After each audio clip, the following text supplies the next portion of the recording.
You alright guys? How's it going, allotment freaks? This week? No, gonna try and get the onions in. I've got, it's what we're middle of October. I'd like to have got them in September, but stuff happens, doesn't it? I've got a couple of hours now. I've got 100 onion sets and the garlic to get in. So I'm going to see, weather's minging, it's been raining all day. I think we're going to have at least, maybe we might have an hour now before rain comes down again. So I'm going to see how much we can get done. I've got a few beds to clear and then yeah, we'll get some onions in. If I only get half of them in, I have to do some more at another point. That'll do. As long as we get some in, I've got 1, 2, 3, 4, 6 beds to clear.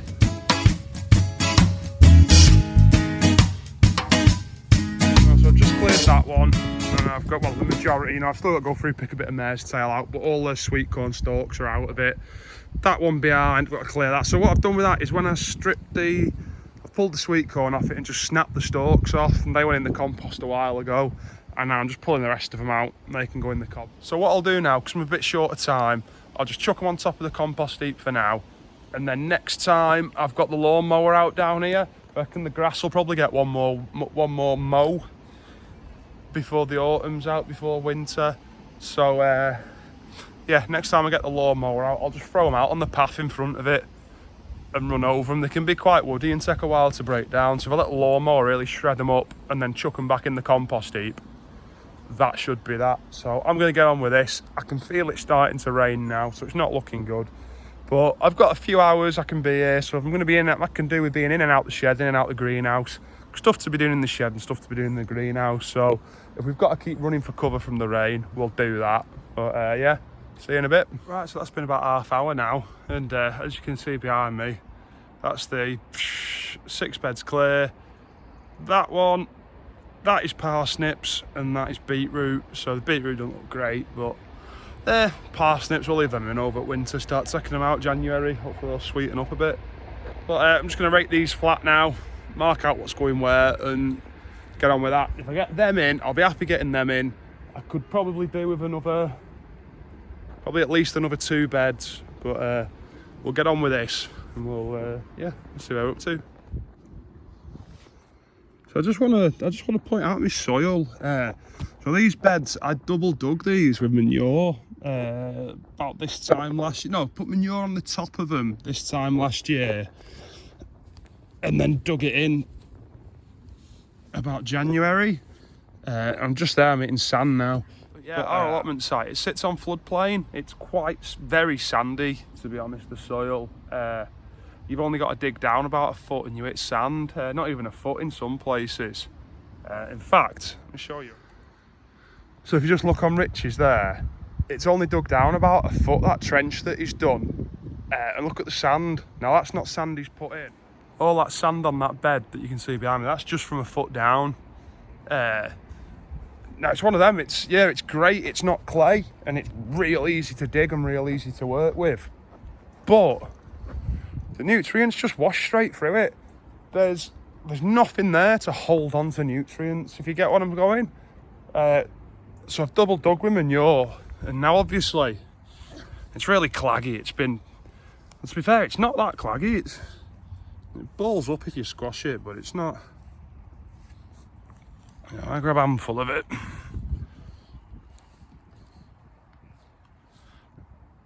Yeah, it balls up, but no, I think it's done it great. These beds the onions are going in and garlic. Won't get a manure in again this year, but these were heavily done last year. And these 2 had the sweet corn in, and then there's been 1, 2, 3 of them. One's had lettuce in, and the other 3 I've put bits in, but nothing much. So there's not been an awful lot on here to take out of what's been put in. So I've got no issues with growing back in this without manure in it again. And then what we'll aim to do this year is I need to get hold of my mate on the farm, get another delivery of manure, which was about this time last year, to be fair. So I could do with getting hold of him before he spread it all on fields. Get him to come and drop us a load off. get whatever I want dug in, and I'm going to dig it in straight away this year, not leave it on top. And then I've lost my train of thought. Yeah, get it dug in straight away, but stock up, clear out one of them end composters that's full of crap, store a load of it there. Then as soon as the onions and garlic come out, have what's been covered over in the composter rotting down, get that dug in straight away for them to come on again. So yeah, I'm just going to level these beds off now, mark out what we want, and get on with planting. So that's the beds cleared out, and the shadow there. So that's the beds cleared out and the rows marked in. I just use a piece of wood, and then I just judge it off the width of me hoe. So I can get 3 rows in each bed. I'm happy with that. So yeah. So we've got 3 rows. We're going to do these 4 will be onions, and them 2 will be garlic. Hopefully I've got enough elephant garlic to fill one, and then we'll fill the other with regular garlic. I can't remember the variety, but it's what we've kept from last year. So hopefully after this year we'll be self-sufficient in garlic. I've got 100 Shakespeare onions. I ordered these off eBay, and they turned up this morning, or yesterday, whenever. And they don't look bad, to be fair. I've not felt a soft one yet. They're all decent, quite firm. They're a decent size, but these are Shakespeare. I've not tried these. Yeah, Shakespeare. I've not tried these ones before. I did Senshu last year. So I've just got 1 row left to do here. I'll just show you how I do them. Chuck handful on there. You get the onion, and it's got the tip end and the root end. So if you look at the root end, focus, it's like rooting hard on the bottom, and the top end's quite floppy and pointier. All I do is wherever I want it to go, and just push it in like that. I work off about a fist space between the onions. Get the next one, chuck that one in, chuck that one in, close actually, chuck that one in, chuck that one in.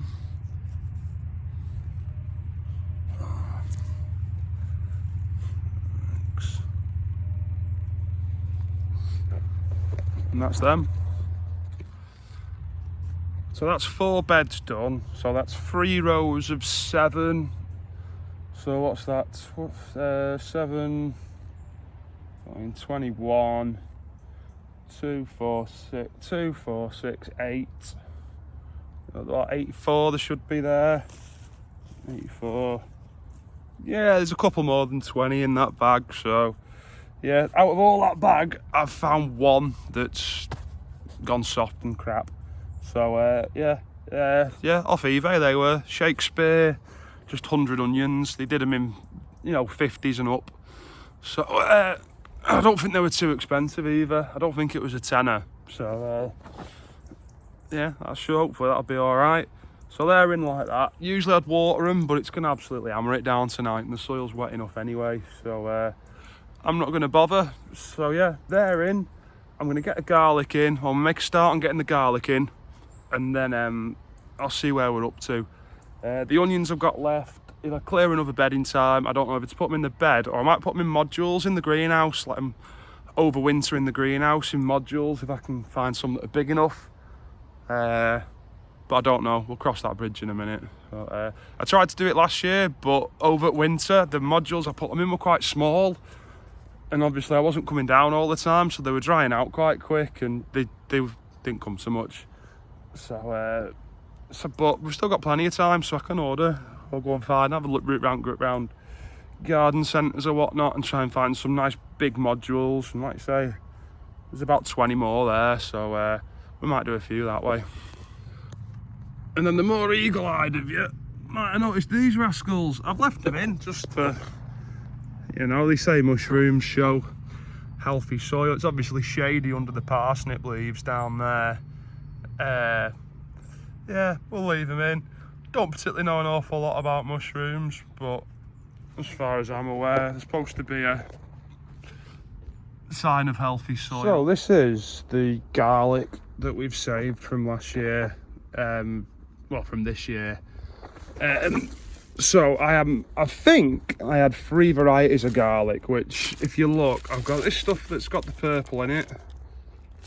I've got the more, you know, it's just white, the odd one, and it's smaller. So this is the smallest type that I've got, and it is just white. That's got the purple in. Like I say, it's a bigger one. That stuff's really small. That's like, you know, that's, if you're buying garlic from the shop, that's like what you'd get in. That's right. And then the elephant garlic, that was quite clearly, you know, that's the size of one of the cloves. It's absolutely huge compared to the other stuff. I thought I had a bit more elephant garlic. Maybe we ate it, maybe it didn't last, but it was expensive, so I didn't buy a lot of it. I bought a lot of them. I think for the same price, did I get, I think I got something like 3 or 4 bulbs of that, of each of them. And only 1 bulb of elephant garlic, and the elephant garlic was the same price as 3 bulbs of the other stuff. So I planned to keep it. So I've definitely got there more elephant garlic than what I planted last year. So I don't know, well, you're going to be able to see that, but you look down the lines there, that's the garlic in. So the top, is it 3, 6, 9, there's 11 elephant garlics in that one, and then it swaps to that purple variety. I'm going to go back through my emails. I ordered it off, was it Isle of Wight Garlic Farm, so I must have an email about the varieties of it to find out what it was. And then this is all the purple stuff. I'm going to clear them 2 beds there now and hopefully get garlic in them. And then yeah, that's not a bad couple of hours down here if we get that done.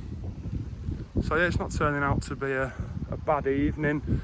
Got them beds to clear yet that aren't too bad. I've got to get the crap of the destroyed squash tunnel out the way. I might just throw it out the way for now and make do, get them beds cleared, get on with that, get more garlic in, and then we can have a proper sort out another day. So yeah, gonna get on with that. Rain's holding off, which is fucking brilliant because it's not stopped raining all day. I've got blue skies behind me that way, absolutely minging that way, so I think we're blowing that way, so hopefully we'll get another hour to get this sorted. Yeah, catch you in a minute. I've just found in the shed another half a clove, half a bulb of elephant garlic, so yeah, definitely got to clear them 2 beds now because that's definitely going in. So spot on, and you had kept more than what we had there. Made up with that little find. So if anyone wasn't too sure of the difference, that half a bulb I found in the shed, there was 3 cloves in it. That's 1. You compare that to an ordinary clove. Look at the size difference. So that's why it's called elephant garlic. Got them in. That's 8 beds planted up with garlic and onions. So I did top bed with garlic, and that bed with onions. Used the last of the onions up. So I've still got, I think I've got about 8 bulbs of garlic to take home. And then there's, yeah, 3 beds of garlic. So I've pretty much got 1 full bed of elephant garlic, so I'm hoping for a real good return off that this year. Got a load of that, load of onions in, got the last of them onions in. There was 30 left in the bag, so instead of it being 7 in a row, I've put 10 in a row and they're a bit closer in the last box. But yeah, they're in. So yeah, I'm glad I've got that done. Let me show you what else we've got going on. I've picked the pumpkins. Pumpkins are ready to take home. It's nearly Halloween, so I want to get them out before. Not that they ever have been robbed before, but you see a few people on the Facebook groups and whatnot, don't you? Say, oh, pumpkins have been robbed. So I've got them out. I've just got them out the way in front of the shed. See them there? Just there. I'm going to leave them there for a bit in the sun, couple of days in the sun, just to dry out. So looking down the line there, we've got 6. I'd only say 1 is small. That end one, but I'd still say that's about the size. That's like a bigger one that you'd get, isn't it, from Asda or Tesco or whatnot. Spider there trying to get at him. This one looking at the size of the stalk, I reckon if that had germinated sooner, that'd have been an absolute whopper. But no. But yeah, this one I think's the heaviest. Yeah, this one up here. He's the biggest one. His mate's not far off, but he won't stand. He's got that point at the bottom. He's nice and stripy, that one. He won't stand still. So yeah, we've got 6 decent sized ones. That's a smaller one, and that's a smaller one, but yeah, they're great. What I do with the pumpkins, as long as I get, so we've got I've got 4 boys. As long as the boys get one each, and to be honest, the eldest isn't that fussed anymore, so it's only really 3 decent ones I need to grow. And I've got 4 belters and 2 goods, so yeah, made up with that. I've not seen Rich for ages now. It looks like he's pulled his pumpkins out and stashed them somewhere. So I'm gonna message him a picture and say, what are you bringing to the table? Because this is what I've got. And see if he gets back to us about how good his were. But yeah, that's them. So anyway guys, if you've got this far, nice one. Thanks for sticking with us. Don't forget to comment, like, subscribe and all that. I've been really lazy myself with commenting, replying to, not just replying to comments, but actually watching other people's content. I've had so much going on, but hopefully over the winter I've got so much to catch up on of other people's stuff that I've not watched for ages, so hopefully I can get back into doing that. So yeah guys, nice one for sticking with us. I'll see you in the next one. Catch you later.